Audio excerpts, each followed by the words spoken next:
Já, ég ætlaði bara að bjóða ykkur velkomin hérna á þennan fund hérna í hádeginu sem er undir yfirskriftinni Viljum við samfélag án kennara. Ég treysti mér nú orðið til þess að segja nei, en við fáum kannski frekari svör við þessu hérna á eftir. En við ætlum að bara byrja þetta, við erum með mikið af stjórnmálamönnum hérna, þannig að það eins víst að tíminn geti riðlast eitthvað, þannig að við skulum bara byrja því að fá Jón Atla Benediktsson, rektor Háskólans, til að koma og gjöra svo vel, Jón. Velkomin.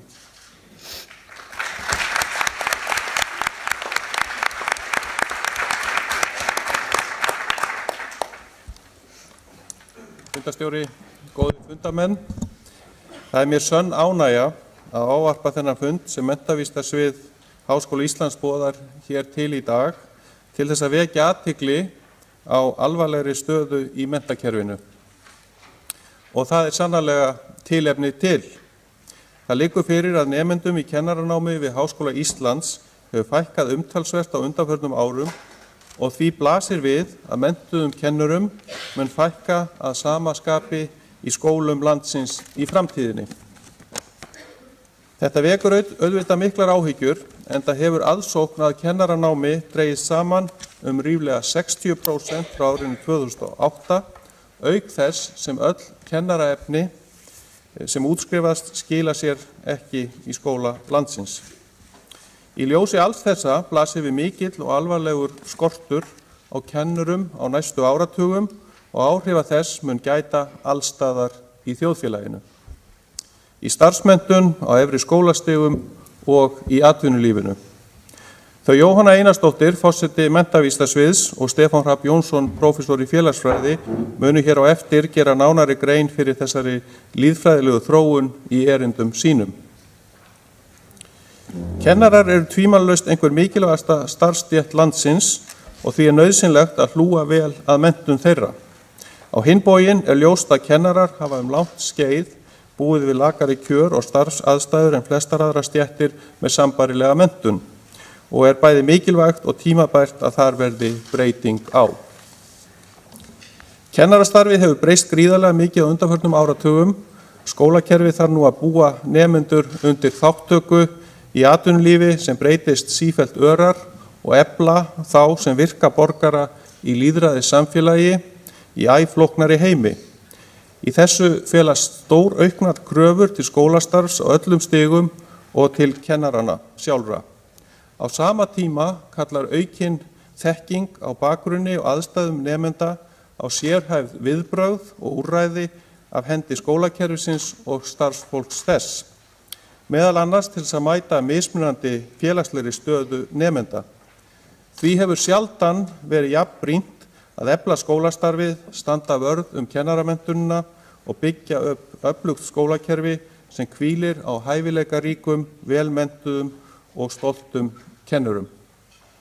Við þurfum að blása til sóknar, efla kennaranámið og gera því hærra undir höfði.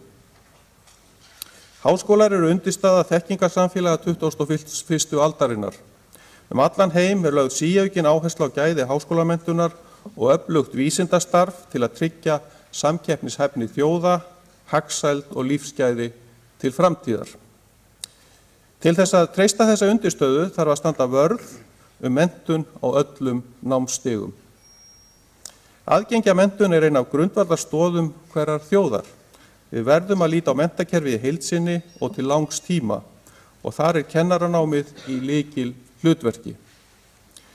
Eins og ég nefndi hér áðan hefur orðið mikill samdráttur í aðsókn að kennaranámi og vekur það upp þá spurningu hvort við munum í framtíðinni geta tryggt nemendum á yngri stigum aðgengi að menntun í hæsta gæðaflokki með því að manna allar kennarastöður með faglærðum kennurum.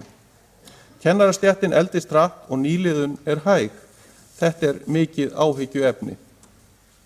Það eru sjálfsagt margar og flóknar ástæður fyrir því að aðsókn að kennaranámi hefur dregist saman jafn mikið og raun ber vitni, en það hlutverk okkar og ábyrgð að snúa þessari þróun við. Á sama tíma þarf að stuðla að eftirsóknarverðu starfsumhverfi og samheldnu og styðjandi samfélagi kennara. Það blasir við að gera þar kennaranáminu mun hærra undir höfði og leggja allt kapp á að laða að fleiri nemendur. Vandi sem við stöndum frammi fyrir á næstu árum með að manna stöður með faglærðum kennurum mun ekki leysast nema með fjölgun nemenda í kennaranámi og þann vanda þarf að leysa með samhentu átæki bæði þeirra skóla sem bjóða upp á kennaranám og ríkisvaldsins. Ágætu gestir, ég á von á fróðlegum fundi hér í dag þetta mikilvæga mál og ég hlakka til umræðanna. Næst tekur Jóhanna Einarsdóttir forsti menntavísindasviðs við. Kærar þakkir.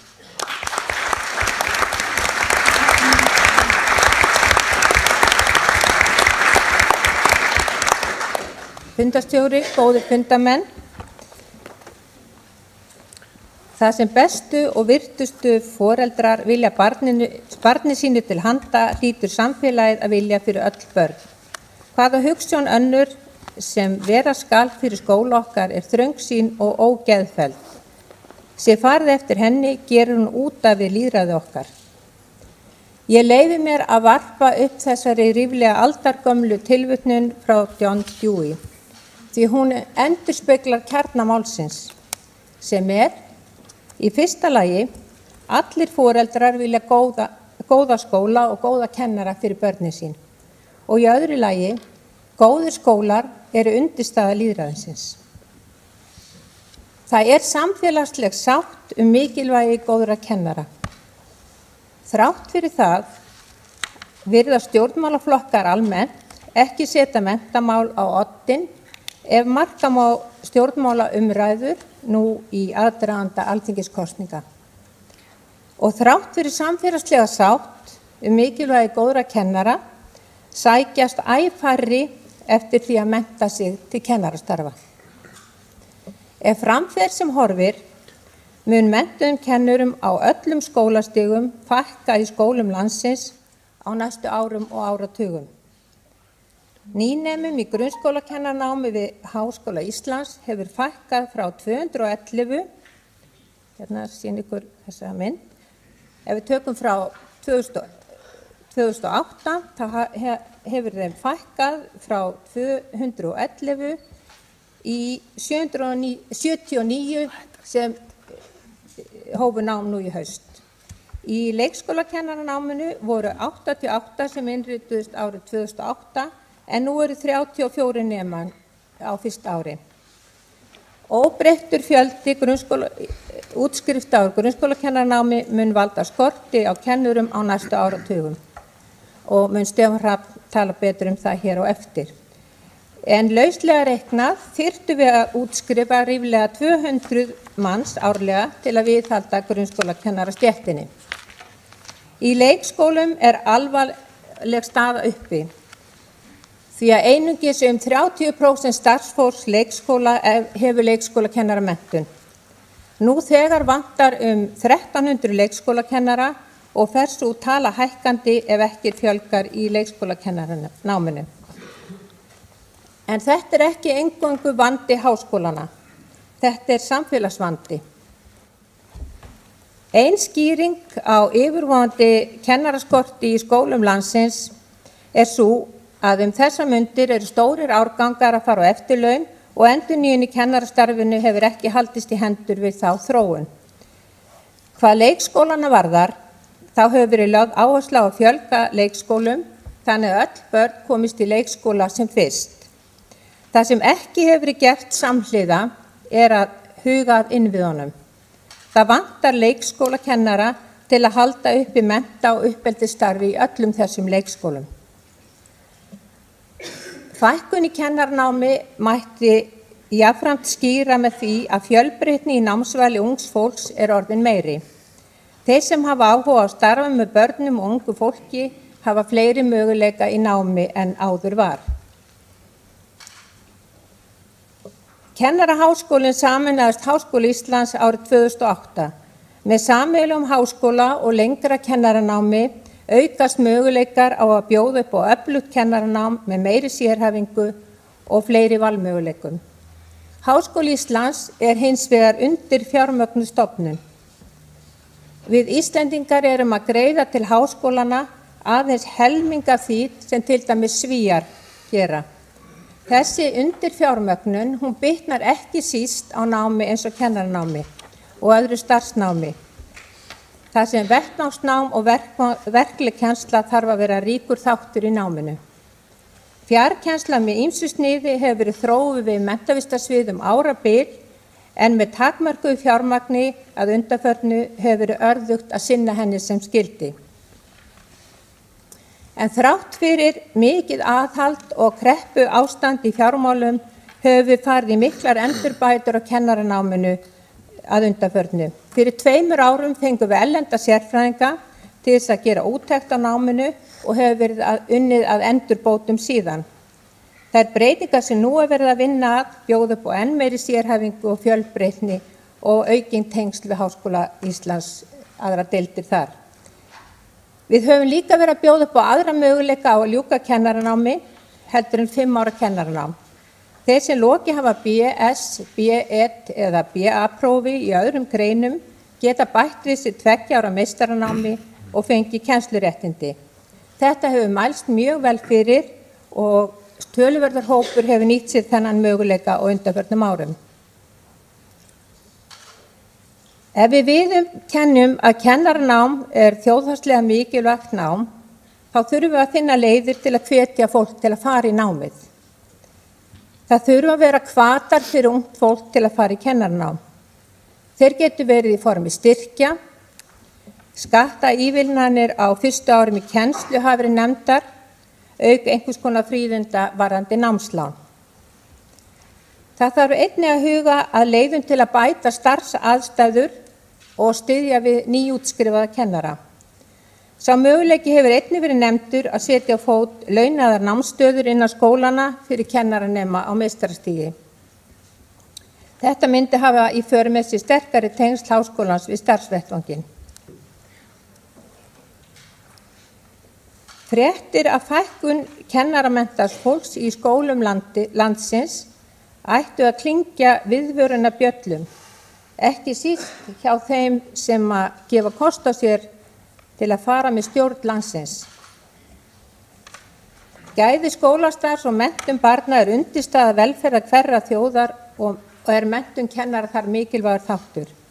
Í þeim löndum sem við viljum bera okkur saman við, þar sem árangur nemenda er bestur samkvæmt alþjóðlegum viðmiðum og þar sem jöfnuður og lífsgæði eru jafnframt hvað mest, þar er litið á kennara sem áhrifamikla sérfræðinga og lögð áherslu á að fjárfesta í menntakerfinu. Menntamál ætti að vera forgangsverkefni. Var þetta nokkuð mín hérna? Það var komið að loka orðum.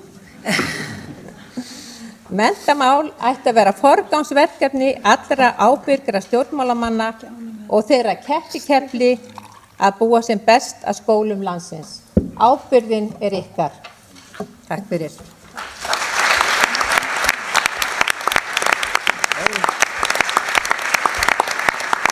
Þakkum Jóhönnu kærlega fyrir og Jón Atla líka. Næstur er Stefán Hrafn Jónsson, prófessor í félagsfræði við félagsvísindasvið Háskólans, sem ætlar að fræða okkur lýðfræði grunnskólakennara og fjölda þeirra í náinni framtíð.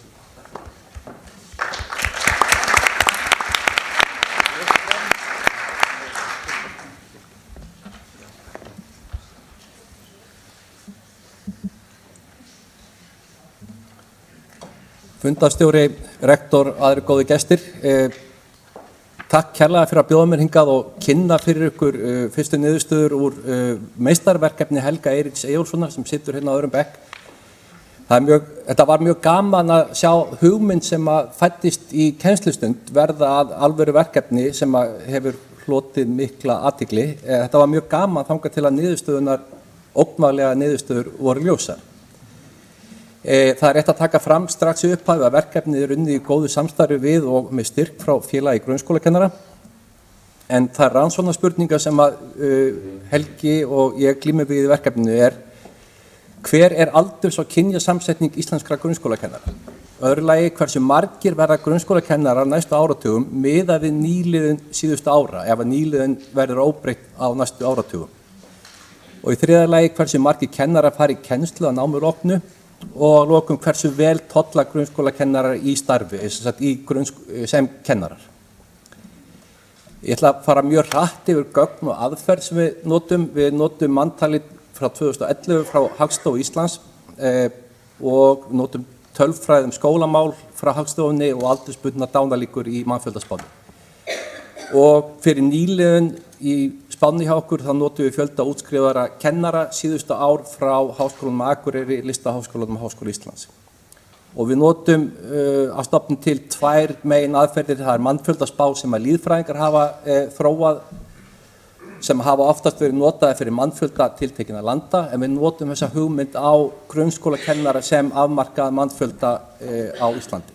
Og svo notum við tíma atburðagreiningu sem einnig kallast lifendagreining eða event history analysis til þess að sjá líkur þess að kennarar fari í kennslu og hversu líklegt að þeir hætti kennslu ef þeir byrja.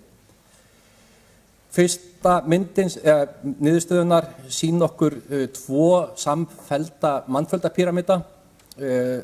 Ytri ramminn sýnir okkur aldurs- og kynjasamsetningu þeirra sem að hafa réttindi til að vera grunnskólakennari. Það eru, árið 2011 voru þetta 9.327 manns með réttindi og þá meðum við 70 ára yngri og þar af eru 4.531 sem starfa sem grunnskólakennari. Ég misti út mér í spjalli við einhvern að ég vissi ekki neina stétt aðra sem að væri með svona lágt hlutfall. Þar eru sjálfsagt fleiri en ég bara var ekki með gögnum það. Og svo hugmynd rataði óvart í forsíðu á RÚV. En það ekki, við vorum ekki að bera þetta saman við aðra starfsstéttir. En þetta eru áhugaverðar niðurstöður að sjá að það eru það bil helmingur þeirra sem að mennta sig sem kennara sem hafa ákveðið að starfa við eitthvað annað. Sjálfsagt byggið á þeirri hugmynd að grunnskólakennara fræði mjög góður grunnu fyrir mjög margt heldur en bara grunnskólakennslu. En það mikilvægt að hafa það í huga þegar við skoðum spána fram í tíman að það það bil helmingur sem kýs að starfa við eitthvað annað. Þetta eru útskriftirnar sem hafa verið eftir manntalið. Á árið 2011 voru breytt lög að það þarf meistarapróf til þess að fá réttindi sem grunnskólakennari. Það skýrir akkur svo mjög fáir útskrifast 2012, 13 og 14. Og 2015 síðasta heila árið sem við höfum. Þar eru 87 sem útskrifast með grunnskólakennara próf, réttindi. Og við notum þá tölu í spánn okkar næstu áratugi. Við setjum upp nokkrar sviðsmyndir, A, B, C, D og E, en við höfum ákveðið að bara tímans vegna þá einblínum við aðeins á óbreytt ástand, óbreyttan fjölda útskrifaðar. Árið 2015 voru 9.077 manns 70 ára yngri með réttindi sem grunnskólakennari. Strax árið 2031 miða við óbreytt ástand í útskriftum verða 7.042 og spá sambands íslenskra sveitafélaga gerir ráð fyrir að það verði það bil 10% aukning á þörf fyrir kennara. Það það bil 15% aukning á fjölda grunnskólabarna á þessum tíma samkvæmt mannfjöldaspá Hagstofunnar. Við sjáum fram á fækkun upp á 22-23% á milli 2015 til 2031 í fækkun á kennurum meðan 15% aukning á fjölda barna. Og við sjáum þarna 2051 með sama áframhalda ef að staðan verður óbreytt til 2051 þá eru stórir árgangar löngu farnir á eftirlaun. Eftir eru mjög fáir kennarar og jafnvel þó við fáum alla kennaramenntaða til þess að sinna kennslu þá dugar það ekki til. Að ferli nýútskrifaðra kennara. Í greiningu Helga þá hann að greina gögn þar sem að skoðar þeir sem útskrifast með kennarapróf á árunum 2008 til 2012 og ber það saman við gögn félag grunnskólakennara. Við erum að sjá að það aðeins 2/3 þeirra sem útskrifast á þessum tíma hefja störf sem kennarar. Þannig að við höfum ekki eftirfylgni tíma nema 8 ár en við sjáum að það breytist mjög lítið á síðustu ára. Þannig að við erum raun og veru bara að fá það bil 2/3 hluta þeirra sem útskrifast til þess að kenna. Og svo hinn hlutin, af þeim sem byrja að kenna, þá sjáum við það það bil 30% þeirra þeir hverfa frá kennslu tímabundið eða varanlega á fyrstu 7 árum. Þannig að jafnvel þó að við náum að bæta í og útskrifa fleiri kennara, þá þurfum við að hafa í huga að það er aðeins hluti af þeim sem að fer í kennslu og tollir í kennslu. Samantekt, aðeins helmingur þeirra sem hafa réttindi til að kenna í grunnskóla árið 2011 starfa eða störfu við kennslu í grunnskóla á þeim tíma.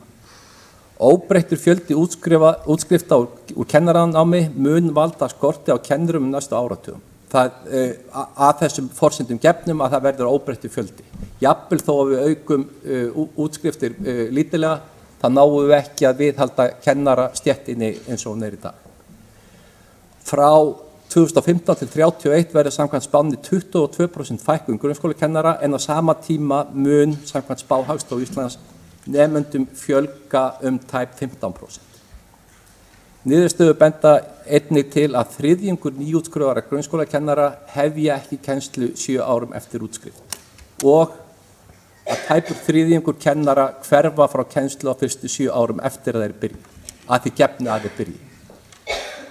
Og síðustu punkturinn sem við komum framfæri, það er mikilvægt að gera starf grunnskólakennara eftirsóknarverðara og halda betur í nýútskrifaða kennara til þess að við getum spornað við þessari þróun. Takk fyrir.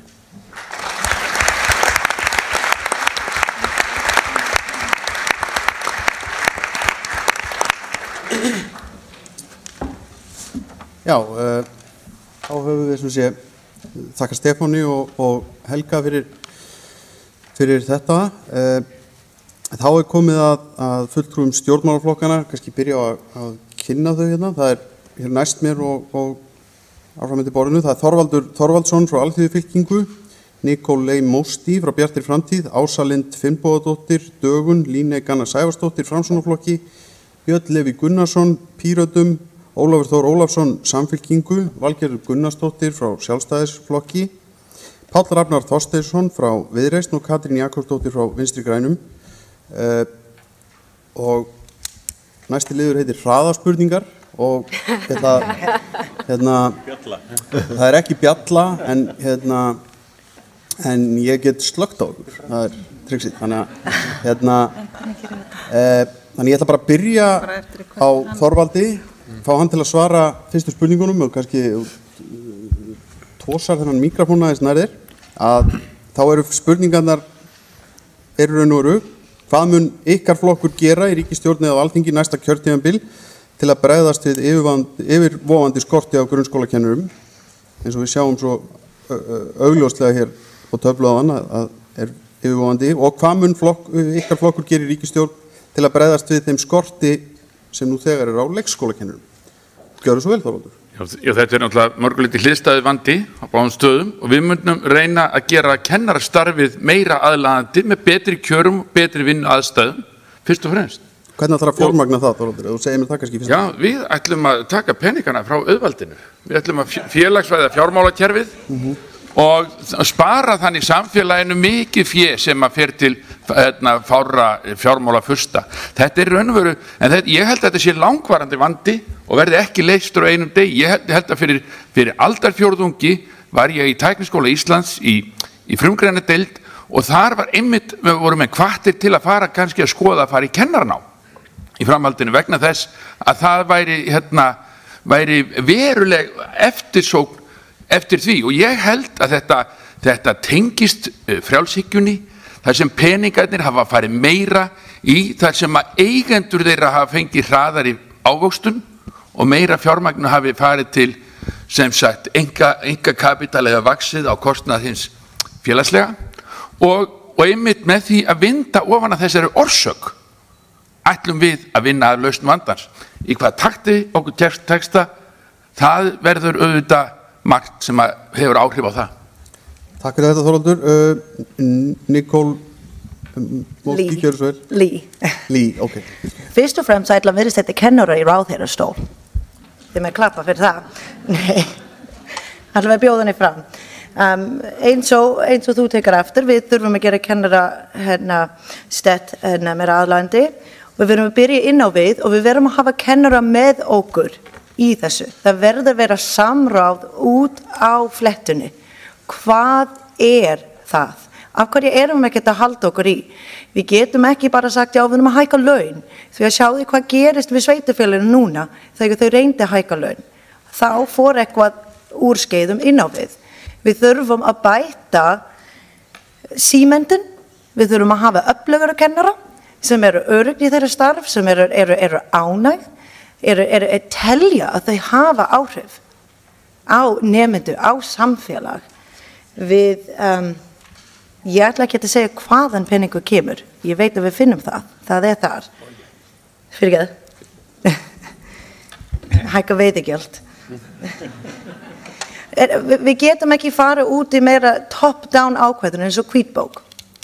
Núverandi ríkisstjórn sett af stað hvítbók sem var unnið alfarið af menntamálaráðuneytinu, ekkert í samstarfi með kennunum, ekkert með leiðsögn hvernig við innleiðum þetta, ekkert með stuðning til okkur kennarum, hvernig við eigum að vinna með nýja mæleitæki, hvað við gerum til þess að efla nemendum, hvernig við náum þessi tölur í PISA.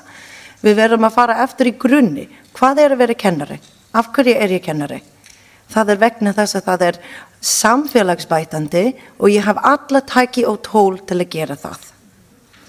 Það fyrst og fremst. Hvað varðar leikskólakennaraskortur? Við verðum að vera að leita eftir meira leiði. Bæði innan leikskóla það eru allt sem eru þar nú þegar. Við þurfum að koma þeim í nám. Við erum með fólk sem hefur valið þess að starfa í leikskólu 10 ár. Komist ekkert í nám vegna það skortur nokkra fag upp í stúdentspróf. Við þurfum að finna leið til þess að efla þar. Eins og segja, fyrst og fremst þurfum líka að fá ríki til þess að viðurkenna að þetta þeirra ábyrgð. Þeir verður að leiða þessi átök í samstarfi með kennarum, með háskólunum, með öllum skólastigum og fólk sem nýta skólakerfi, foreldra og nemendar. Takk fyrir þetta, Nicole. Þá var það Ása Lind Finnbogadóttir frá Dögun, gjörðu svo vel. Já, takk fyrir. Hvað getum við gert til að fleiri fari í kennaranám og fleiri haldist í kennslu? Þetta eina mikilvægastu spurningum samfélagsins, finnst mér. Ég kennari, eins og margir hérna. Og sko, af hverju ætti ungt fólk sem að velja sér nám að fara núna í nám sem búið að lengja? Ég vil taka það fram, ég hlynnt lengingunni og gæðum kennaranáms. Og launin ennþá lág. Og sko, nýjir kjarasamningar eru þannig að það meiri, þú veist, það verið að horfa ofan í hálsmálið á kennunum, þeim ekki treyst. Og ennþá eru þeir á sömu lágu laununum. Þetta bara rugl, afsakið orðbragðið. Þetta bara mjög einfalt, það þarf að hækka laun kennara verulega. Hvernig ætlar að gera það? Já, ég einmitt sammála Þorvaldi varðandi það að það engin skortur á peningum hér, það eru vannýttir skattstofnar, svo ég tala nú ekki það þarf bara að breyta hagstjórn hér og auðlindastjórn og það nægur peningur til að hlúa innviðum samfélagsins sem eru skóla og menntakerfi og það þarf að hækka laun. Ég skrifaði ég var 20, þá var ég að taka TOEFL-próf, var á leiðinu út í nám og þá var ég spurð, ef þú fengir 10 milljónir, nei, ég man ekki hvað upphæðin var, til að setja inn í skólakerfi, hvað myndir þú þá gera? Og ég sagði það þá sem nemandi, hækka laun kennara, því ánægðir kennarar sem að búa við viðunandi starfsvettvang eru góðir kennarar og við erum öll sammála mikilvægi þess fyrir samfélagi okkar. Þannig að þetta mjög einfalt í mínum huga. Það bara að forgangsraða öðruvísi og vera með öðruvísi hér hags- og auðlindastjórnin. Já, takk fyrir þetta, Ása Lind og Líneik Anna næst, gjörðu svo vel. Já, það margt sem við getum gert, það ótal tækifæri í stöðunni, en í fyrsta lagi þá ekki nóg að háskólarnir og ríkisvaldið tali saman, sveitarfélögin verða að vera hérna líka. Sveitarfélögin eru jú vinnuveitendur allra þessara kennara sem við erum að tala hérna. En við höfum tækifæri og við þurfum að skoða starfsumhverfið, við þurfum að skoða kjörin og svo námið sjálft. Ég velti fyrir mér, af hverju þarf námið að vera akademist, þurfa allir rannsóknarmenntun, hægt að leggja meiri áherslu á að mastersnámið fari fram út í skólunum, þannig að allir hafi farið í gegnum heilt skólaár þegar þeir koma til starfa og það sé þá jafnvel launað starfsnám og þá þarf auðvitað sveitarfélögin að. Það eru tækifæri í kerfisbreytingunum sem nú liggja fyrir Alþingi lánasjóð íslenskra námsmanna í breytingatillögu meirihlutans meðal annars ákvæði að það verði skoðað með hvaða hætti væri hægt að búa til hvata í skattkerfinu, bæði vegna byggðatengingar og vegna skorts í ákveðnar faggreinar.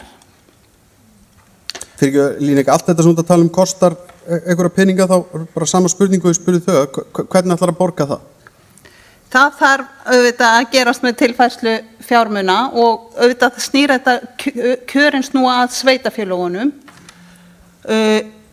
Þannig að það snýr þá samskipti ríkis og sveitarfélaga fjármál og síðan eru náttúrulega inn í frumvarpinu lánasjóðinn, þar eru þegar viðbóta fjármagn sem búið að gera ráð fyrir í ríkisfjármálaáætlun. Þannig að það að hækka launin, breyta náminu, það þarf ekki að hækka skatta eða sækja sérstaklega peninga til þess. Þetta svona spurning eitthvað samkomulag á milli ríkisins og sveitarfélaganna. Meðal annars og þá forgangsröðunin innan ríkisfjármálaáætlunar. Björn Leví frá Pírötum næst. Góðan dag, hér Stímar hérna, bara nýjan. Já, Pírötar hafa talið það að fara dálítið finnsku leiðina og það snýst að miklu leyti það að finna kennara. Ég persónulega, ég hef unnið á leikskóla og grunnskóla og hef var við það í því starfi að fólk sem kom þarna inn, það voru ekkert allir kennarar, maður sá það svo til strax að það voru ekkert allir með lundagiðið í það eða þetta strembið starf. Sumir geta sjálfsögðu eftir sig og orðið betri en sumir bara einfallega voru ekkert pössuð þarna inn. Og það kannski ádáldi við þegar við erum að tala fólk sem kemur inn eftir kennaranámið inn í skólan og hverfur eftir 1 til 2 ár. Það kannski bara, svona starfið, þetta ekki alveg það sem ég bjóst við. Þannig að þetta snýst aldrei það að finna kennara fyrr. Og þá þegar að þú ert búin með til dæmis BS-prófið og slíkt, þá veistu að þú ert búin að prófa að fara í kennslu og þú veist alveg að hverju þú gengur ef þú ferð í kennaranám. Þetta erfitt starfnám. Þetta erfitt starf. Þetta sérstaklega mikilvægt þegar við erum með fólk sem til dæmis grunnskólakennarar á undanþágu eða leikskóla, starfsfólk á leikskóla sem þá í rauninni búið með starfsnám. Það búið að starfa þarna kannski nokkur ár og það alveg jafn gilt starfsnáminu sem rosalega dýrt eins og réttilega bent á. Það sparar alveg heil hellinga pening ef við getum náð því fólki inn í formleganámið sem þá mun styttra því að það þarf ekki að eyða tíma í starfsnámið sem það þegar búið með. Þannig að fjármögnunin auðveldri á þann hátt. Píratar eru einnig með leið til þess að gera sveitarfélögin meira fjárhagslega sjálfstæð af því að það eitt af vandamálum sem fylgdi því að færa grunnskóluna yfir á sveitarfélögin að fjármagn fylgdi einfaldlega ekki með. Og svona lausn okkar í því rauninni að taka útsvar af þá tekjuskatti fyrirtækja. Þá tekjuskatti fyrirtækja fer núna allur til ríkisins að taka hluta af því, ekki að hækka endilega, heldur bara taka hluta af því sem rennur þá beint til sveitarfélagsins. Saman með virðisaukaskatt og þjónustu, hluti af því rennur beint til þess sveitarfélags þar sem þjónustan er. Það var komin hvati fyrir sveitarfélagi til þess að vera með vörur og þjónustu. Þannig hlutfalli af viðskiptum sem fara fram í sveitarfélaginu. Þetta hjálpa til dæmis rosalega með ferðaþjónustuna til dæmis sem fer hérna í gegn og skilur henni saman og ekkert eftir sig. Björn, má ég spyrja einu að því þú talar að reyna að finna kennarana fyrr ef ég skildi rétt og þá það spáið að reyna að einhverju leyti að aðlaga námið að því að það geti verið styttra og þeir sem hafa einhverja starfsreynslu geti farið inn í það. En heldur að það verði til þess að fleiri sæki í námið því að það svona ef ég skilið þetta rétt á hann þá það var ekki vandamálið endilega að það vilja ekki allir vinna sem kennarar, heldur það bara vilja fái læra að vera kennarar. En það eru margir sem eru sem sagt, í kennslu ekki með réttindi, sem sagt, eru á undanþágu og ná þeim sem sagt, með þá réttindi. Einnig sem sagt, að menntavísindasvið breiði dálítið úr sér og finnir kennara innan annarra sviða sem þeir geta náð þá inn í mastersnámið. Til dæmis, það eru mjög margir, í öllum sem sagt, fögunum hérna í háskólanum, að þá fólk að vinna sem aðstoðarkennarar eða svona TAs. Og það jafnvel fólk sem hefur þá áhuga á kennslu og búið að prófa dálítið og gott að kannski að næla inn í sem sagt, grunnskólakennarannámið eða annað kennaranám eftir það. Þá ertu gagngert frá jafnvel grunnskóla og framhaldsskóla að finna einhverja í gegnum jafningafræðslu hverjir væru mjög góðir til þess að fara út í kennaranámið. Og með því að fá fólk sem hefur prófað það, þá ertu ólíklegri til þess að fá fólk sem að hverfur af því að það áttast ekki á því hvernig starfsaðstaða kennara í rauninni og hvað starfið þýðir. Ég ætla að hleypa Ólafi Ólafssoni af frá Samfylkingunni. Gjörðu svo vel, Ólafur. Já, það fyrir að fyrsta þá þurfum við að gera grein fyrir því að verkefnið ekki einfalt. Það engar einfaldar töfralausnir til þess að mæta þessari fyrirsögðu fækkun fagfólks í kennarastétt. Þetta verkefni sem þar sem allir þurfa að koma að. Við þurfum að fá ríkið að þessu, það að segja menntamálaráðuneytið, við þurfum að fá háskólasamfélagið og við þurfum að skoða þær menntaleiðir og hvernig við byggjum upp kennaranámið. Við þurfum að fá fagfélögin, kennarafélögin til þess að koma að þau og skoða verkefnið og við þurfum líka að fá sveitafélögin sem að reka þessar stofnanir flestar, það er að segja reka leikskólana og reka flesta og svo grunnskólana að verkefninu líka. Það þannig í dag að það bil helmingur af rekstri sveitafélaga fer í fræðslumál og við verðum einhvern veginn að búa til svigrúm fyrir sveitafélagin til að geta bætt starfskjör kennara. Af því að við vitum það eins og kom fram hérna á undan líka að auðvitað snýst þetta stóru hluti það að fólk forðast þessi starfskjör sem eru í vinnuumhverfi kennarana. Við sjáum þetta bara á svæði eins og það sem ég kem á Suðurnesjum, það sem að fólk velur frekar að vinna við afgreiðslu í flugstöðinni heldur en að vera að kenna með kennaraprófið sitt, af því að launin betri. Og við verðum að ná að mæta þessu. Við gerum það sjálfsögðu með samstæður allra þessa aðila, við gerum það meðal annars með því eins og Samfylkingin leggur áherslu á að efla háskólastigið, auka fjármagn sem fer til háskólana, þannig að þeir geti betur sinnt sínum verkefnum, sinnt rannsókn og kennslu. En við gerum það líka með því að gefa, eins og kom fram hér áðan, sveitafélögunum auki svigrúm, þannig að þeir hafi betri tekjustofna til þess að geta samið betur við kennarastéttina. En hvernig ætlaði að gera þá, Ólafur? Þið ætlaði að bæta bæði sveitafélögunum upp, bæta þá væntanlega þeim upp peninga og taka þá frá ríkinu og færa til sveitafélagana og svo að auka fjármagn til háskólans. Hvað erum við ekki að tala svolítið háar upphæðir og hvernig ætlaði að borga það? Jú, ég vil nefna tvennt. Í fyrsta lagi, eins og hefur líka komið fram hér áður, þá er hægt að skipta fjármagn í samfélaginu með öðrum hætti heldur en gert í dag.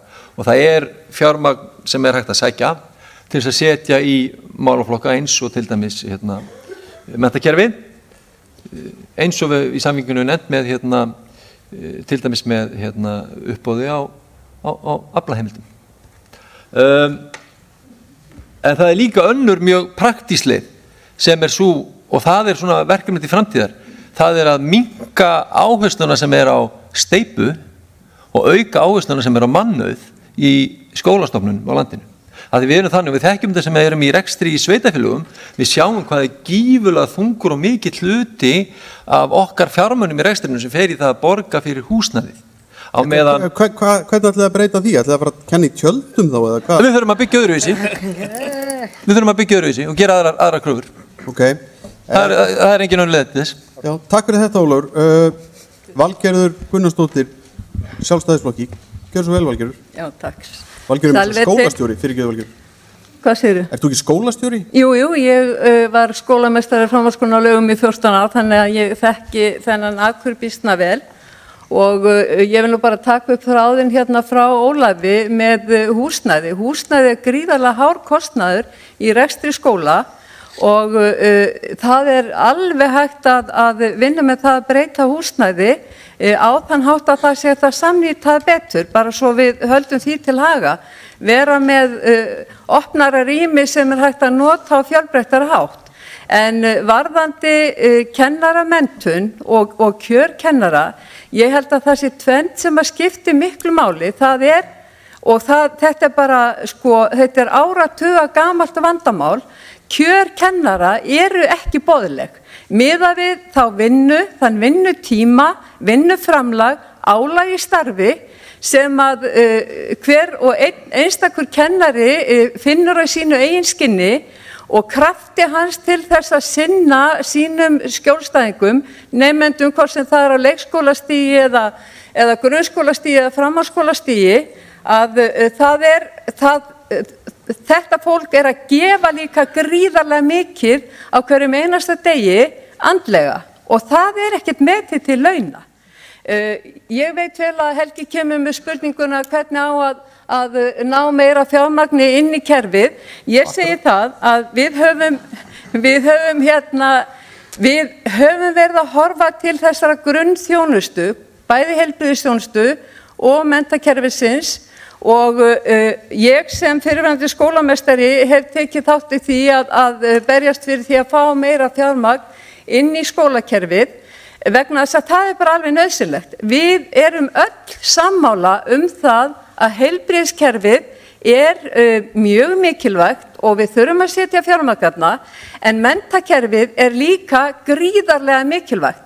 Og í menntakerfinu erum við með okkar fólk, einstaklinga, frá 2 ára aldri og þangað til að það komið upp undir 30. Og ef þetta bara segir ekki hvað þetta kerfi fjölþætt og mikilvægt, og þannig erum við að leggja grunninn að því að einstaklingarnir þeir verði nýtir í samfélaginu. Valgerður, en sko að því að þú talar heilbrigðiskerfið, nú liggur fyrir að það, sko ef vel á að vera, þá þarf einhverja 20 milljarða inn í heilbrigðiskerfið. Þeir eru ekki til, að minnsta kosti ekki, held ég, afgangur á heftinu síðastir í vissi. Þú talar líka að þú þurfa að hækka laun kennarana, en þá bara langar mig að vita bara nákvæmlega hvernig þú ætlar að ná í, að því þetta eru svakalegar upphæðir sem við erum að tala fyrst þú ert farin að tala heilbrigðiskerfið með þessu líka. Ég tel að við þurfum að endurskoða allt kerfið hjá okkur. Við þurfum að fara í það að skipuleggja betur hvernig við nýtum þessa peninga. Við þurfum að ná í meira fjármagn inn í kerfið til okkar. Við þurfum að skipta kökunni á annan hátt og við höfum ótal tækifæri til þess. En viltu þú hækka skatta, bara svona í lokin? Ég var ekki að segja að ég vildi hækka skatta. Hins vegar þá það nú reyndar þannig að hærri skattar ekkert endilega skil okkur meira fjármagni, vegna þess að við þekkjum það líka öll að það eftir því sem skattar eru hærri, að þeim mun meiri hætta á neðanjarðarstarfsemi og að fjármagni sé ekki að skila eða við séum ekki að fá inn í kerfið það fjármagn sem að ætti að koma í gegnum skatta, því miður. En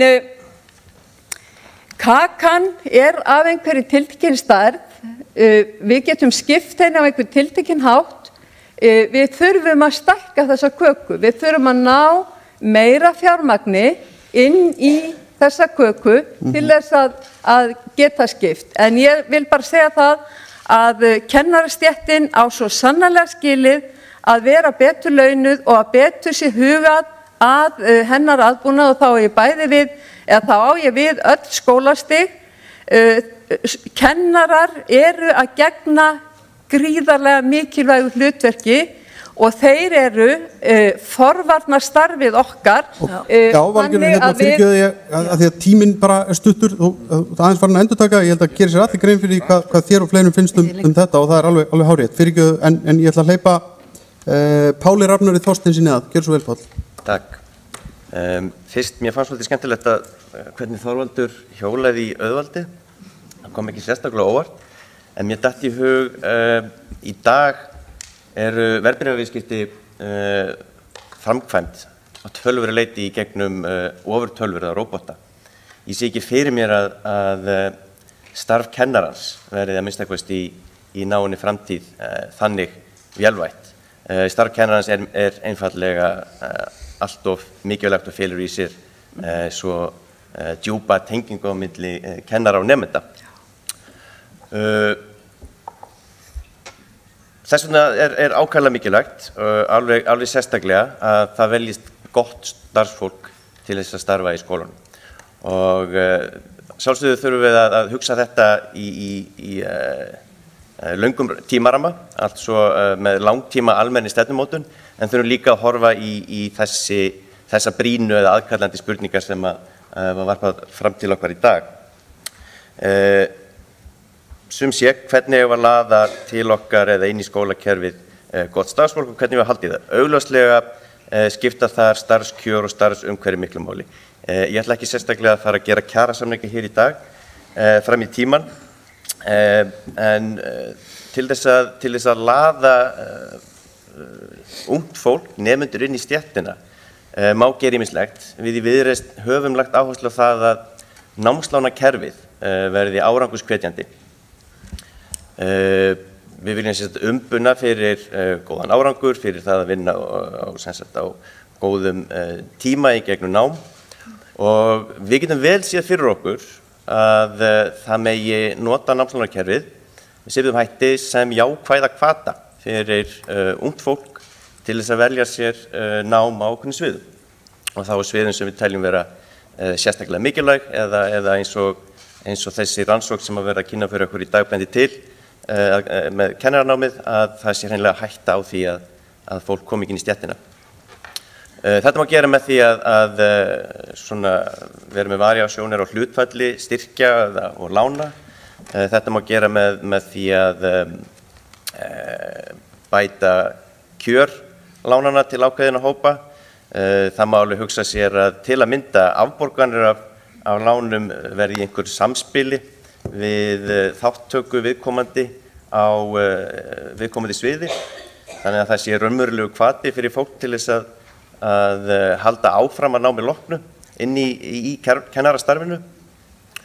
Og einnig vil ég segja að við erum mjög opin fyrir því að nota þetta kerfi til þess að bregðast við kynbundnu náms- og starfsvala, því að við sáum það á myndinni hérna ofan að það er mikil skekkja á milli kynjana þegar það kemur að vali á starfi í skólakerfinu.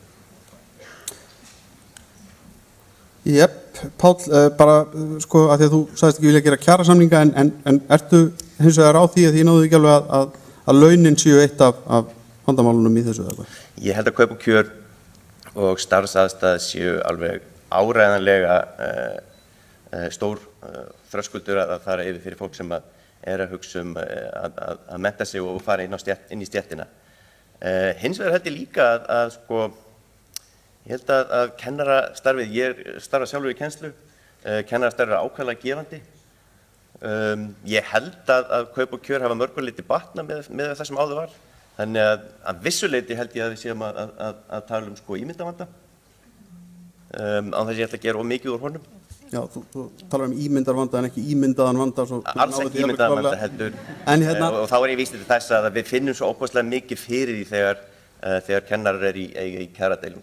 Það er svo áberandi í þjóðfélaginu. Nei, við það er ríku vilji sem stendur til þess að auka fjármagn til skólakerfisins. Og þið ætlaði að sækja það hvernig örstutt? Við höfum sett fram hugmyndir breytingar á fiskveiðistjórnun sem felur í sér hærri rentu af auðlindinni sem getur verið töluvert hærri. Við höfum einnig sett fram hugmyndir í peningamálum sem miða að því að lækka til langframa vaxtastig sem kemur til með að koma heimilunum til góða, fyrirtækjunum til góða og vonandi stuðlega að aukinni hagsæld og stöðugleika til frambúðar. Takk fyrir þetta, Páll. Katrín Jakobsdóttir, Vinstri grænum, gjörðu svo vel. Takk fyrir og takk fyrir að halda þennan fund þetta mikilvæga málefni. Mér finnst það gríðarlega jákvætt að þetta mál sé sett á dagskrá fyrir þessar kosningar, því miður hafa menntamálin ekkert verið sérstaklega áberandi í umræðunni hingað til. Ég skal bara byrja á tekjuöfluninni, Helgi, og halda svo áfram að því það, sko, auðvitað snýst þetta peninga og við höfum lagt fram tillögur það hvernig við viljum sækja þá peninga. Við teljum að tekjustofnar ríkisins hafi verið veiktir á undanförnum árum og vitnum það sérstaklega til auðlindagjaldana og það ekki nema eðlilegt að þeir sem fá þau réttindi að nýta okkar sameiginlegu auðlindir, þeir skili eðlilegri auðlindarentu til samfélagsins. Hún ekki eðlileg í dag. Í öðru lagi langar maður að nefna það. Við erum að tala hér 20 milljarða í aukin útgjöld. Áætluð skattaundanskot á Íslandi í dag eru 80 milljarðar á ári. Þannig að ef allir skiluðu sínu til samfélagsins þá þyrftum við ekkert að vera að ræða hérna einhverju auka tekjuöflun. Þannig að það þarf auðvitað að taka á þessu og það hægt. Og það fylgist ekkert að með skattprósentunni, það snýst bara það að skattaframkvæmd og skattaeftirlit séu forgangsverkefni stjórnvalda. Þannig að þessi 2 punkta get ég nefnt tekjuöflun, en hvað ætlum við að gera fyrir peningana? Jú, grunnskólar og leikskólar eru reknir af sveitarfélögum.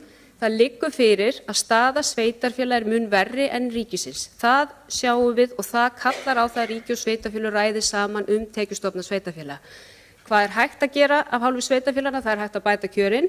En það líka hægt að bæta starfsumhverfið og þá ég að vitna til þess að kröfur og kennar í dag eru auðvitað allt öðruvísi en til dæmis þegar við vorum í skólum. Það vantar aukinn stuðning inn í bekki, það vantar meiri starfsþróun inn í starfið, það vantar bætt starfsumhverfi og kjarasamningar og námskrár eiga miða því að það fagfólk sem við erum að mennta og núna erum að mennta á 5 árum sem við styðjum að verði gert áfram, að það hafi ákveðið faglegt sjálfstæð og frelsi inni í sínum skóla, þannig að það geti verið líka að nýta sína skapandi hugsun, sína fagþekkingu til að auka starfið og annað slíkt. Þannig að þetta ekki bara launin, þetta líka þetta faglega sjálfstæði og það eitthvað sem mér finnst að ríki og sveitarfélög þurfa að ræða miklu nánar saman hvernig við getum tryggt, ekki bara í námskrám heldur það kjarasamningarnir líka sem það spil inn í. Hvernig ætlum við að fjölga nemendum í kennaranámi? Jú, það liggur fyrir að Háskóli Íslands undir fjármagnaður eins og aðrir háskólar í þessu landi. Og það því miður ekki til umræðu, en í nýjustu ríkisfjármálaáætlun gert ráð fyrir að framlög til nemenda hækki eitthvað, en það gert ráð fyrir því að nemendum fækki á móti. Þannig að við erum ekkert að tala aukna fjármuni inn í þetta, við erum bara að tala nemendafækkun. Það ekkert ásættanleg framtíðarsýn í menntamálum þjóðarinnar, því ef við ætlum að byggja framtíð á þessu landi, þá hangir hún á menntakerfinu. Hún hangir á leikskólum, grunnskólum, framhaldsskólum, háskólum. Og þetta á svo sannarlega að vera kosningamál að mínu viti, en hvernig ætlum við að fá fólk til að fara í námið? Ég hefði lagt það til og gerði það á sínum tíma þegar ég lagði til breytingar á Lánasjóði íslenskra námsmanna sem ekki náðu fram að ganga. Það eru 3 möguleikar skoðaðir og það væri annars vegar hvati í gegnum það að þar var lagt til almennt að hluti af námslánum félli niður og breyttist í styrk, en þá mætti auka það hlutfall gagnvart greinum sem stjórnvöld legðu þó línunar á hverjum tíma. Til dæmis vanta kennara, sem augljóst til dæmis af þessum gögnum. Það líka hægt að gera þetta í gegnum skattalega hvata og kannski það ekki síðri leið og svo sjáum við nágrannalönd okkar beinlínis vera að taka upp beina styrki til kennara. Og við þurfum bara að horfa á þetta raunverulega hvernig við getum hvatt nemendur til að sækja sér þetta nám. Því það algjört grundvallaratriði að þessi mynd sem var teiknuð hérna upp á hann, hún verði ekki að veruleika. En staðan sú, bara svo ég gerist persónulega hérna að lokum, ég í saumaklúbbi með mínum vinkonum úr framhaldsskóla eins og svo margir örugglega hér inni. Þar af voru 2 grunnskólakennarar, þær eru báðar hættar störfum í bili. Þær fá meira borga fyrir að svara á síman til dæmis á læknastöð en að kenna í grunnskóla og það ekki stanslaust áreiti allan sólarhringinn í tölvupóstum frá foreldrum, nemendum og hvað það Þannig að þær segja að þrátt fyrir inntækið þá bara álagið of mikið í starfsumhverfinu eins og það núna miðað við kjörin. Og þetta ætti að vera forgangsatriði allra stjórnmálaflokka fyrir þessar kosningar. Takk fyrir þetta, Katrín.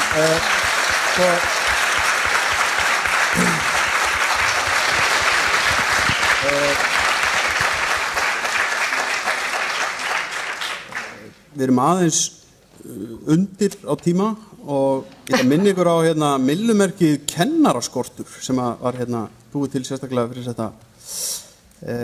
En ég var að spá í kannski að það væru 1 eða 2 spurningar úr sal fyrst við höfum tíma. Já, komið í sæl. Haraldur heiti ég formaður félags leikskólakennara. Ég hjó eftir að þið voru öll sammála því að það þyrfti að hækka laun kennara og það sjálfsagt ekki erfitt að það sjálfsagt ekki auðvelt að vera ekki sammála því. Sérstaklega á svona stórum fundi. Hins vegar gerist það ekki nema á einhverju tímapunkti kennarar fái launahækkanir umfram aðra starfsstéttir og þegar ég segi kennara þá í leik, grunn og framhaldsskólakennara, kennarar á öllum skólastigum.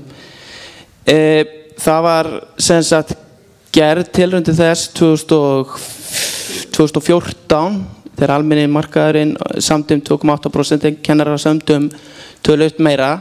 Það reyndist ekki síðan þegar Hólmi var komið, samfélagið per se var ekki sammála því og það var gert rammasamkomulag sem að gerði ekki nægilega mikið úr þessum launahækkunum sem kennara þó fengu umfram aðrar stéttir. Mín spurning er svo, hvernig ætlið þið að stuðla því að kennarar fái launahækkanir umfram aðrar stéttir sem flest ekki svo út yfir og það fer yfir allan markaðinn? Ok, hún var með eina spurningu hérna líka einhverju, tökum hennar snöggvast með að þið hugsið svar við þessu. Góðan dag, takk fyrir þennan frábæra fund. Ég heiti Rósa. Mig langar til að beina spurningu til alþjóðfylkingarinnar, Þorvaldar. Þú talar stóra breytingar og þætti sem hafa áhrif á hraða breytingana. Hvernig sjáu þið fyrir ykkur í alþjóðfylkingunni að kennara geti verið með í að stuðla? Hvaða hlutverk hafa kennararnir í þessum, í byltingunni? Takk.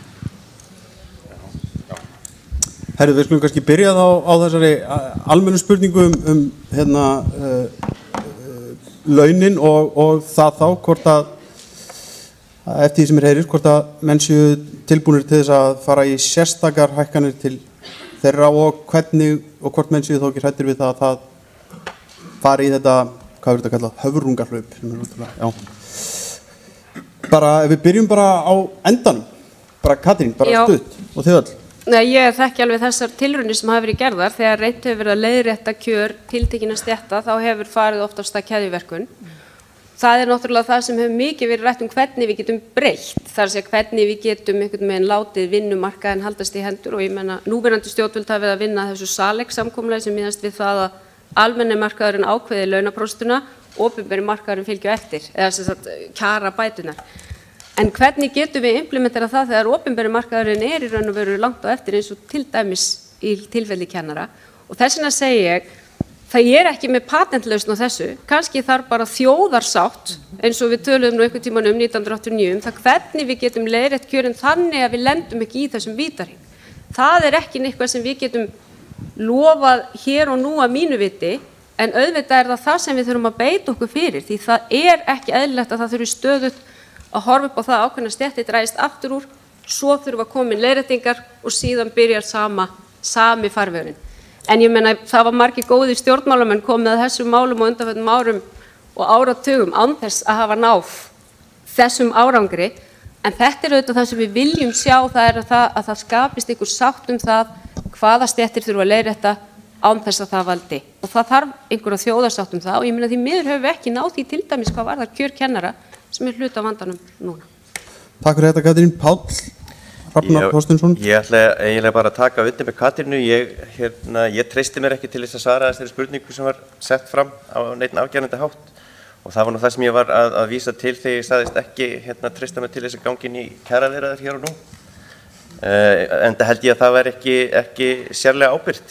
En eins og ég segi, ég tek undir með Katrínu, þetta eitthvað sem þarf að horfa á til lengri tíma og í nánast samstarfi allra aðila. Valgerður?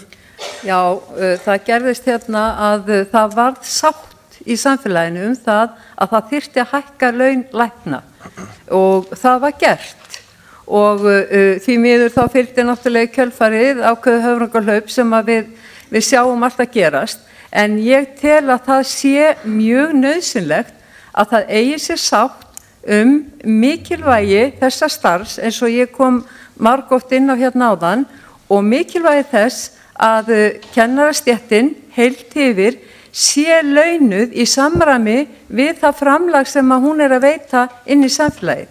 Og þetta eitthvað sem auðvitað ekki gerlegt akkurat í dag eða morgun. En ef að við ætlum að koma í veg fyrir það að missa ungt fólk út úr stéttinni og fá ekki ungt fólk inn í stéttina til endurnýjunar, þá verður eiga sér stað breyting. Það er alveg á tæru.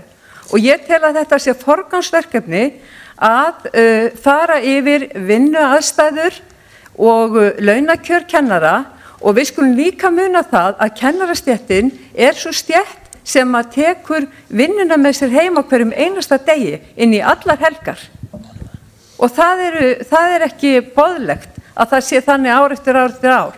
Og álag á kennara það mikið að það einn þáttur í því að sú stétt brennur kannski fyrir út heldur en aðra stéttir. Takk fyrir þetta, Valgerður. Og fyrir Ólafur, já, gjörðu svo vel. Já, takk. Eins og hér hefur verið sagt, það þarf samfélagslega sátt til þess að ná þessu fram. Það er að segja að það sé hægt að hækka kjör og laga kjör kennara á þess að það spili inn á alla aðra. Og það gerum við, held ég, með upplýsingum, með til dæmis rannsóknum eins og voru kynntar hér, hans Helga. Það sem að við hljótum öll að vera sammála það að þessi þróun sem við horfum fram á núna, hún er ekki ásættanleg og ekki eitthvað sem við sem samfélag getum samþykkt að eigi sér stað. Og þar þurfa allir að leggja eitthvað að mörkum og væntanlegar aðrir hlutar atvinnulífsins heldur en menntastofnanir og sveitarfélög líka. Og við þurfum að vinna þeirri sátt til þess að geta ná þessari lausn. Ok, nú að styttast í annan endan, en Björn Leví, gjörðu svo vel. Takk fyrir. Ég hef oft sagt það núna í gegnum síðastliðin 20 ára eða þess að ef að launin hefði verið betri í leikskólanum þá væri ég líklega enn að vinna þar og þá væri ég líklega þarna að garga á okkur. Ég treysti mér hins vegar til þess að segja hvaða patentlausn við getum haft við þessu. Eins og ég nefndi áðan að þá viljum við efla fjárhagslegt sjálfstæði sveitarfélaganna. Og það sem við erum að gera í kjaraviðræðunum, við erum að semja ákveðin lágmarkslaun. Og þegar við förum í aðra lágmarkslauna umræðu, þá veltur sú lágmarkslauna samningahrina yfir alla aðra. En hins vegar ef að sveitarfélögin hafa efni á því að borga meira, sem það hafa ekkert núna, þau eru bara vandapening. Ef þau hafa efni á því að borga herra, þá geta þau, munu gera það. Ég var í hluta af kennaraverkfallinu 2004, minnum að hafa verið. Þá var gerð könnun meðal allra grunnskólakennara hvað fólkið finnst vera svona eðlileg laun. Og það var talað um 300-350.000 krónar byrjunarlaun sem að sú könnun kom út. Það var nokkuð góð niðurstaða á því. Það var ekki mikil dreifing eða þvílund á því. Það kennaraverkfall endaði í lagasetningu og það var ekki miðað við, það var ekki tekið tillit til þessara vilja kennarana, ekki neitt. Þannig að við erum að horfa á 350.000 krónar laun þá 10 árum setna rúmlega sem að er svona einhver tala sem að kennurum ætti að finnast sanngjörn. Og það er það sem við erum að horfa til. En Björn, spurningin hans Haraldar snýrist það hvernig þú ætlaðir að hækka þessu laun og koma í veg fyrir það. Það er með því að gera sveitarfélögunum kleift að greiða hærri laun heldur en lágmarkslaun. Já, en hvernig ætlar að koma í veg fyrir það að það verði bara gert við kennara og verði ekki til þess að allar aðrir fylgja á eftir? Það er að segja, þegar það verið að semja hækkun á lágmarkslaunum, þá færi það í gegnum alla. Ekki þegar það er verið að vinna út frá núverandi lágmarkslaunum með hægt að borga herra.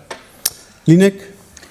Já, það þarf samfélagssáttmála ef á að nást að færa eina stétt til umfram aðra og auðvitað svo vinna sem núna í gangi í tengslu við Salex-samkomulagið, hún gæti leitt þangað að mínu mati og hún er mjög mikilvæg. En ég held við þurfum líka að horfa á þetta snýr að öllum starfsmönnum sveitarfélagi í rauninni sem vinna við skólakerfi. Ekki bara kennurum, heldur öllum sem þar vinna og fleiri stéttum hjá sveitarfélagunum og það þarf virkilega að fara í þá vinnu að ná samfélagslegri sátt það að þessi launasetning þessara stétta eigi að vera öðruvísi en hún í dag. Komin. Já. Já. Herðu, þetta var bara læsilega gert. Gjörðu svo vel. Ása Lind fyrir dögun, takk. Takk fyrir frábæra spurningu, rosalega mikilvæg. Og ég sagði hækka laun kennara, raunin náttúrulega það þarf að bæta kjör kennara og það hægt að gera með ýmsum öðrum hætti. Að fá meiri peningin í skólakerfi. Við í dögun hefum talað fyrir því að það þarf aðeins að endurmeta verkaskiptingu ríkis og sveitarfélaga varðandi rekstur á grunnskólum og leikskólum. Okkur finnst ekki gott að misstöndu sveitarfélög sé eigi að standa undir skólum og tryggja börnunum okkar jafnrétti til náms. Við teljum til dæmis að það þurfa að auka nemendaframlög frá ríkinu til sveitarfélagana og leið og komin meiri peningar inn í skólakerfið. Hvað er hægt að gera? Það er til dæmis hægt að minnka bekki. Ef þú ert að kenna 30 nemenda bekk fyrir 350.000 krónur, þá er það allt öðru sem að vera með 20 nemenda bekk fyrir 350.000 krónur. Það þarf að bæta kjörin, meiri pening inn í kerfið, fleiri aðstofakennara, vegna þess að við vitum alveg, við getum ekkert allt í einu hækkað launin upp í 800.000 og síðan allar hinnar mikilvægu stéttirnar sitja eftir. Þetta er frábær spurning, en lausnin er að fá meiri pening inn í kerfið allt og auðvitað þarf þjóðarsátt og stefnumótun í þessu mikilvægasta málaflokki. Ég meina, eins og Katrín sagði, þetta er framtíðin okkar, krakkarnir í skólanum. Ég vil bara nefna eitt annað í lokin. Við erum með það dögun á okkar stefnuskrá og Katrín nefndi einmitt áðan að tillögur það að 30% af lánum breytist í styrk ef fólk vinnur í 10 ár hér á landi, hvort sem við erum að tala heilbrigðisstarfsmenn eða starfsmenn í menntakerfinu og öðrum greinum, og þetta á okkar stefnuskrá og ég held að þetta sé mjög hvetjandi fyrir fólk til að vinna þessum mikilvægum greinum hjá. Takk fyrir þetta Bryggju, Ása, og Nicole Mosti frá Bjartri framtíð, gjörðu svo vel. Ég tek undir að það þarf að vera þjóðarsátt, en ég tel að það sem er mikilvægt er við þurfum að snúa þessu spurningu við, Halli. Spurningar kannski frekar hvort kvennalaun, starfið og vinnuframlag er metið af veruleiki. Og ef samfélag lítar þessa fjárfestingu í að hækka laun okkur sem tækifæri til þess að efla samfélag og jafna stöðu allara. Og það er kannski mikilvægt í þessu samhengi að við þurfum verulega að fara onni okkur starf, þróun þess og meta hvað mun það skila tilbaka. Það er kannski stór í þessu samhengi og þú nefnir áðan finnski leið, það er það sem þeir gera á Finnland. Þeir snýra við, þeir lyfti kennara upp, lyfti þeirra starfið hátt til höfuðs og þau eru metið að veruleiki og launuð að veruleiki. Og bara sem dæmi, Katrín tekur fram hennar vinkona sem hætti að starfa sem kennara vegna áreitni, tölvupóst, foreldrasamskipti, það er okkar starfið. Ég var út að vinna, ég er skólastjóri líka, með vinkonu mín á laugardag og ég fæ símtal frá foreldra því það var eitthvað áríðandi sem gekk á í vikunni. Það er okkar starf, það er samfélagsstarf, það er þess virði að hækka laun. Punktur. Já, takk fyrir þetta Nicole Mosti, og þá er það Þorvaldur Þorvaldsson, þú fær þessa spurningu og svo var þetta með hlutverk kennarana í byltingunni. Nýti henni við, já. Sko, þessi spurning frá Haraldi er raunverulega mjög eðlileg og það þarf að finna svar við henni, en það eru auðvitað líka til fólk sem er með lægri laun heldur en kennarar og ég er ekki hlynntur því að það verði látið borga þetta og setja eftir, heldur að þau verði hækkuð á kostnað þeirra sem eru með hærri laun og kannski miklu hærri laun, án þess að það sé einhvers verðskuldun á bakvið það, vegna þess að við vitum það jú öll að launin í samfélaginu er nú ákveðin mikið af markaðnum, ekki og allt of lítið af samningum og það er ekki endilega greitt eftir verðmætasköpun eða annarri verðskuldun. Hvernig það þarf breiða sátt í samfélaginu, ekki bara milli svokallega aðila vinnumarkaðir eins og nefnda á vegum ríkisins, heldur það þarf að vera vilji fyrir því í samfélaginu og ég held að það sé nokkur ríkur vilji fyrir því í samfélaginu. Það þarf að ýta undir hann að kennarar fái bætt kjör og bætta vinnuaðstöðu, vegna þess að þetta býtur út í skottið á sjálfu sér, vegna þess að ef að kennarar flýja úr starfinu þá verður það erfiðara fyrir þá sem eftir eru. Og þess vegna þarf í raun að rjúfa þann vítahring og auðvitað hlutverk kennara er auðvitað þeir þurfa auðvitað að berjast fyrir sínum launum og standa saman.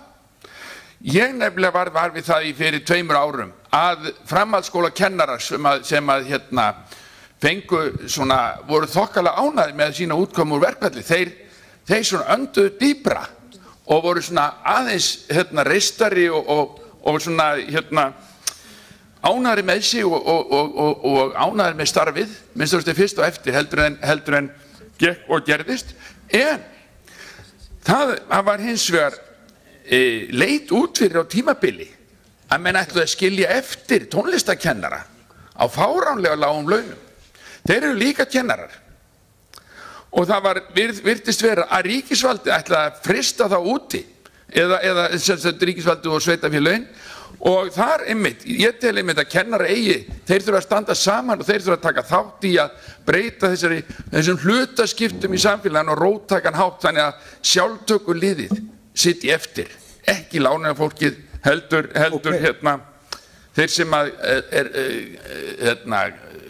þeir sem að gramsa mest úr kassan og fyrst. Auðvaldið sagði ráðan. Já, auðvaldið. Ég held að það sé ágætið samheiti yfir þetta eins og þú bent á. En þá ætla ég bara að fá að þakka kærlega fyrir. Ég ætla að vona og þakka ykkur kærlega fyrir frambjóðendur og ykkur frummælendunum. Takk. Og bara ykkur sem hlýdduð og ég held að við höfum nú svona cirka bát svarað þessari spurningu sem við byrjuðum með. Við að minnstakosti varandi það að við svöruðum henni held ég alveg mjög skýrt neitandi en svo spurningin leiðirnar en það að minnstakosti góður vilji við borðið og sjáum við hvernig það endist.